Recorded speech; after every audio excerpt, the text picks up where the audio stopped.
Hello friends, welcome to my YouTube channel Samrat education. दोस्तों, इस video में आप लोगों को एग्रीकल्चर फाइनेंस एंड कोऑपरेशन का कुछ इंपॉर्टेंट टॉपिक बताने वाला हूं, जो कि पिछले एग्जाम में आए थे। तो यदि आप लोगों को इसका पीडीएफ चाहिए तो डिस्क्रिप्शन में व्हाट्सएप ग्रुप का लिंक और व्हाट्सएप नंबर दिया गया है। मैसेज करके आप लोग इसका पीडीएफ ले सकते हैं। चलिए देखते हैं सहकारिता की आवश्यकता तथा महत्व। सहकारिता की क्या आवश्यकता है और इसका क्या महत्व है, उसके बारे में देखेंगे। इसके बाद देखेंगे सहकारिता क्या होता है, सब कुछ देखेंगे। तो चलिए देखते हैं।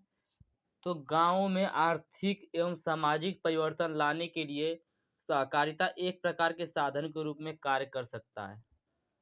अगला पॉइंट है, जिस देश का गठन ग्रामों के संगठन पर आधारित हो और जहां का आर्थिक ढांचा ही गांव के इकाइयों का हो, वहां सामाजिक संगठन के लिए गांव के विकास और उन्हें एक दूसरे से जोड़ने में सहकारिता उपयोगी हो सकेगी।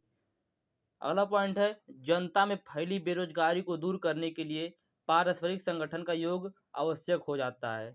इसके साथ ही साथ उत्पादन की विभिन्न क्रियाओं का प्रायोगिक रूप देने के लिए सहकारी व्यवस्था लोगों के जीवन स्तर को ऊपर उठाने में भी सहायक हो सकेगी। अगला पॉइंट है, सहकारिता गांव में बेकार भूमि एवं कृषि के विभिन्न साधनों को अधिक से अधिक उपयोगी बना सकती है।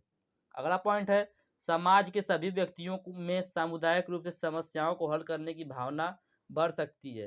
अगला पॉइंट है, ग्रामीणों को साहूकारों के पंजे से छुड़ाने के लिए सस्ते और सरल तरीके से ऋण का प्रबंध करा सकती है। तो यह था दोस्तों सहकारिता की आवश्यकता और महत्व। फिर से एक बार देखिएगा। सहकारिता गांव में परिवर्तन लाने के लिए एक साधन के रूप में कार्य करता है। सहकारिता का गठन गांव पर आधारित है, क्योंकि दोस्तों जहां आर्थिक ढांचा ही गांव की इकाई का हो, वहां सामाजिक संगठन के लिए गांव के विकास और उन्हें एक दूसरे से जोड़ने के लिए सहकारिता उपयोगी हो सकेगी। अगला पॉइंट है, सहकारिता में जनता में फैली बेरोजगारी को दूर करने के लिए पारस्परिक संगठन का योग आवश्यक होता है। तो ये सब है तो सहकारिता का आवश्यकता एवं महत्व। आगे चलते हैं। फार्म वित्त, फार्म फाइनेंस क्या होता है, वो तो पूछता है कि कृषि के लिए फाइनेंस तो बहुत इंपॉर्टेंट है। फार्म फाइनेंस तो भारत में अधिकांश किसान छोटे तथा सीमांत किसानों की श्रेणी में आते हैं, जिसके पास 2 हेक्टेयर से कम की जोत है। छोटे आकार की जोत होने के कारण ऐसे अधिकांश किसानों की आय का स्तर भी बहुत नीचा होता है। मध्यम तथा बड़ी जोत वाले अधिकांश किसान भी प्रायः गरीब ही होते हैं। उपभोग मूलक खर्चों को निकालने के बाद खेती में लगाने के लिए उनके पास बहुत कम धन बच पाता है। इस प्रकार कृषि व्यवसाय से प्राप्त होने वाली शुद्ध आय की राशि कम होने के कारण बचत भी कम रह जाती है। अतः किसानों के पास उपलब्ध पूंजी कृषि के व्यवसाय के लिए आवश्यक पूंजी से बहुत कम होती है। ऐसी स्थिति में आवश्यक पूंजी के लिए किसानों को बाहरी स्रोतों पर निर्भर रहना पड़ता है। तो वह क्या करता है दोस्तों, फार्म वित्त से फार्म पे फाइनेंस लेता है। तो यह था फार्म फाइनेंस। फार्म फाइनेंस क्या होता है, दोस्तों भारत में ज़्यादा से ज़्यादा किसान छोटे और सीमांत हैं। बहुत कम लोगों के पास दोस्तों 2 हेक्टेयर से ज़्यादा की खेती होती है। तो बहुत से किसान ऐसे होते हैं जिनके पास 2 हेक्टेयर से कम की खेती है, और जो छोटे किसान होने के कारण इनका जो अधिकांश आय है किसानों का वह भी बहुत कम है। लेकिन जो मध्यम किसान होते हैं, जो थोड़ा बड़े किसान होते हैं, वो भी दोस्तों गरीब ही होते हैं, क्योंकि कृषि से उतनी ही कमाई हो पाती है जितना में वो खर्चा चला सके और कुछ पैसा ही बच पाता है। तो ऐसा इसमें बताया जा रहा है। तो यह था फार्म फाइनेंस। आगे चलते हैं। क्षेत्रीय ग्रामीण बैंक के कार्य। तो क्षेत्रीय ग्रामीण बैंक के कार्य क्या रहे हैं तो उसको देखेंगे। इन बैंकों की स्थापना 2 अक्टूबर 1975 ईस्वी को की गई। इन बैंकों का मूल उद्देश्य समाज के कमजोर वर्गों की रियायती दर पर संस्थागत ऋण उपलब्ध कराना है और ग्रामीण बजट को जुटाकर उत्पादक लगाना है। कृषक उत्पादन को बढ़ाने हेतु ऋण प्रदान करना भी इसका काम होता है। तो यह था क्षेत्रीय ग्रामीण बैंक का काम। क्षेत्रीय ग्रामीण बैंक का कार्य क्या है, क्षेत्रीय ग्रामीण बैंक की जो स्थापना हुई वह 2 अक्टूबर 1975 ईस्वी को हुई। इसका मूल उद्देश्य होता है कि समाज में जो कमजोर वर्ग के लोग हैं उनको कम दर पर संस्था से ऋण उपलब्ध कराना और ग्रामीण में बजट जुटाकर उत्पादन में लगाना, कृषक उत्पादन में बढ़ावा हेतु उन्हें ऋण प्रदान करना। तो यह है क्षेत्रीय ग्रामीण बैंक का कार्य। आगे देखते हैं भूमि विकास बैंकों के कार्य। भूमि विकास बैंक का क्या कार्य है।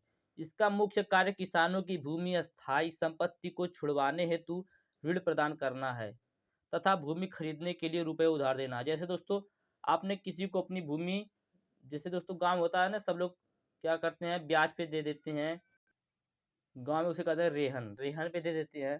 तो उसी को छुड़ाने के लिए, जैसे आपने किसी से पैसा लिया और उसके बदले अपनी अपनी भूमि उसे दे दिया खेती करने के लिए, तो आप जो है भूमि विकास बैंक, इससे क्या करेंगे, पैसा लेकर आप अपनी भूमि को छुड़ा सकते हैं।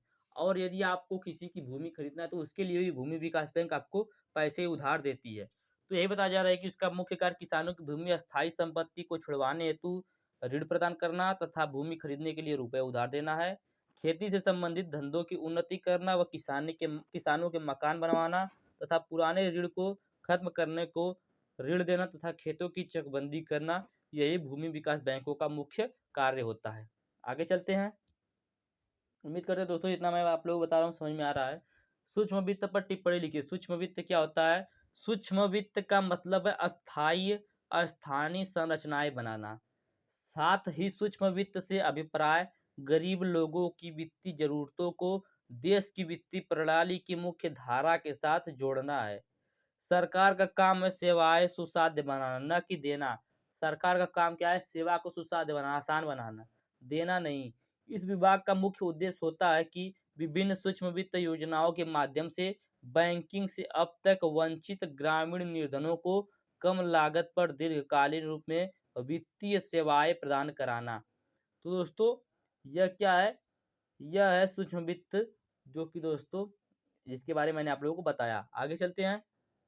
सहकारिता क्या होता है? सहकारिता का शाब्दिक अर्थ है मिलजुल कर कार्य करने से। वर्तमान समय में सहकारिता का आश्रय व्यावसायिक संगठन के रूप में किया जाता है, जिसमें लोग अपने स्वार्थ की भावना को छोड़कर आर्थिक हितों की उन्नति हेतु प्रयास करते हैं। तो यह है क्या? सहकारिता का शाब्दिक अर्थ।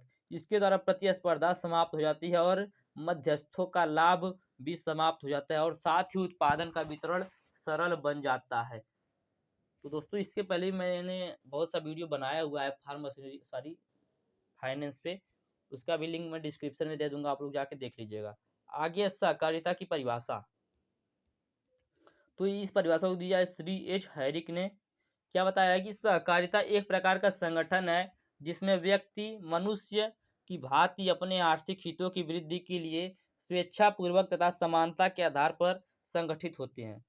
इन्होंने क्या बताया श्री एच हैरिक ने कि सहकारिता एक प्रकार का संगठन है जिसमें व्यक्ति मनुष्य की भांति अपने आर्थिक हितों की वृद्धि के लिए स्वेच्छापूर्वक तथा समानता के आधार पर संगठित होता है। देखते हैं। सहकारिता उन सभी व्यक्तियों का कार्य है जो अपनी इच्छा के अनुसार संयुक्त होकर अपनी शक्ति प्रसाधनों या दोनों का उपयोग पारस्परिक प्रबंध के अंतर्गत निजी लाभ या हानि के लिए करते हैं। तो यह है सहकारिता का कार्य या सहकारिता की परिभाषा। इन्हीं सिद्धांतों को ही अपनाकर ग्रामीण क्षेत्रों में सहकारी संगठन बनाने की प्रक्रिया को ग्रामीण सहकारिता कहा जाता है। आगे देखते हैं। सहकारिता का महत्व। सहकारिता सभी व्यक्तियों को आपस में मिलजुल कर कार्य करने की शिक्षा देती है। यह सहकारिता का महत्व। सहकारिता के द्वारा प्रतिस्पर्धा एवं मध्यस्थों की संख्या में कमी होती है। अगला पॉइंट है, सहकारिता सभी लोगों में आत्मविश्वास एवं स्वयं सेवा की भावना उत्पन्न करती है, जिससे सामाजिक विषमता में कमी होती है। तो यह है सहकारिता का महत्व। आगे देखते हैं। फसल ऋण योजना, क्रॉप क्रेडिट स्कीम। फसल की अवधि एवं बाजार मूल्य के आधार पर फसल की उपज का मूल्यांकन करके या फसल बीमा के आधार पर फसल की कीमत का आकलन करके राष्ट्रीयकृत ग्रामीण सहकारी बैंकों द्वारा किसानों को ऋण प्रदान करने की योजना को फसल ऋण योजना कहते हैं। फसल ऋण योजना क्या होता है? फसल की अवधि एवं बाजार मूल्य के आधार पर फसल की उपज का मूल्यांकन करके या फसल बीमा के आधार पर फसल की कीमत का आकलन करके राष्ट्रीयकृत ग्रामीण सहकारी बैंकों द्वारा किसानों को ऋण प्रदान करने की योजना को फसल ऋण योजना कहते हैं। किसान फसल की आय व्यय का निर्धारण करके फसल से होने वाली आय के अनुसार सरकारी गैर सरकारी संस्थाओं से बिल प्राप्त कर सकते हैं। तो यह था दोस्तों क्रॉप क्रेडिट स्कीम। आगे देखते हैं। सहकारिता का फसल उत्पादन में महत्व बहुत इंपॉर्टेंट है दोस्तों। पूछेगा सहकारिता का कृषि में क्या महत्व है। तो किसान को कृषि सामग्री जैसे बीज, खाद, उर्वरक, कीटनाशक, रसायन एवं पौध संरक्षण की दवाओं आदि को खरीदने हेतु ऋण प्रदान करना। अगला पॉइंट है किसानों को कृषि उपकरणों को खरीदने के लिए ऋण प्रदान कराना।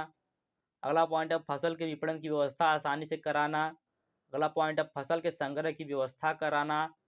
अगला पॉइंट है किसानों को भूमि के सुधार हेतु अधिक समय वाला ऋण प्रदान करवाना। तो यह क्या है दोस्तों, यह सब है सहकारिता का कृषि में महत्व। तो उम्मीद करते हैं हमने इतना तक समझ में आया होगा। इसके बाद आप लोगों को कुछ क्वेश्चन मैं लेक्चर के माध्यम से बता देता हूँ, 3 से 4 क्वेश्चन। उसके बाद फिर आप लोगों को अगला वीडियो मिलेगा, उसमें भी आप लोगों को बहुत ही इंपॉर्टेंट क्वेश्चन कराए जाएंगे। तो उससे पहले मैं आप लोगों को कुछ क्वेश्चन मैं करा देता हूँ लेक्चर के माध्यम से, इम्पॉर्टेंट ही। एक क्वेश्चन है, किसान क्रेडिट कार्ड से आप क्या समझते हैं। तो क्या है किसान क्रेडिट कार्ड, जिसे दोस्तों कहते हैं केसीसी। एग्जाम में दे देगा केसीसी। केसीसी केसीसी के बारे में लिखिए। तो केसीसी का पूरा नाम होता है किसान क्रेडिट कार्ड। इसकी जो शुरुआत है वह 1998 में से 1999 में शुरू की गई थी। तो किसानों को समय पर एवं पर्याप्त अल्पकालीन ऋण मिलता रहे, इसके लिए सन 1998 से 99 में किसान क्रेडिट कार्ड योजना शुरू की गई थी। सहकारी बैंकों, केंद्रीय ग्रामीण बैंकों और व्यापारिक बैंकों ने कुल मिलाकर 30 सितंबर 2004 तक 435.6 लाख कार्ड जारी किए। किसान क्रेडिट योजना एक निरंतर चलने वाली योजना है, जिसका उद्देश्य अल्पकालीन फसल ऋण जारी करने में पारस्परिक प्रणाली को धीरे धीरे समाप्त करना है। इस योजना के अंतर्गत बांटे गए ऋणों को कृषि बीमा योजना के अधीन लाया गया है। तो यह है किसान क्रेडिट कार्ड। तो एग्जाम में दे सकता है किसान क्रेडिट कार्ड। दोस्तों इतना ही मैं आप लोग बताऊंगा। इसके बाद आप लोगों को अगला वीडियो मिलेगा, तो उसमें आप लोगों को कुछ क्वेश्चन और बताए जाएंगे। तो उम्मीद करते हैं आप लोगों को मैंने इतना तक समझ में आया होगा। वीडियो अच्छा लगा तो वीडियो को लाइक कीजिएगा, चैनल को सब्सक्राइब कीजिएगा। और यदि आप लोगों को इसका पीडीएफ है तो डिस्क्रिप्शन में व्हाट्सएप ग्रुप का लिंक और व्हाट्सएप नंबर दिया गया है, मैसेज करके आप लोग इसका पीडीएफ भी ले सकते हैं। धन्यवाद, जय हिंद।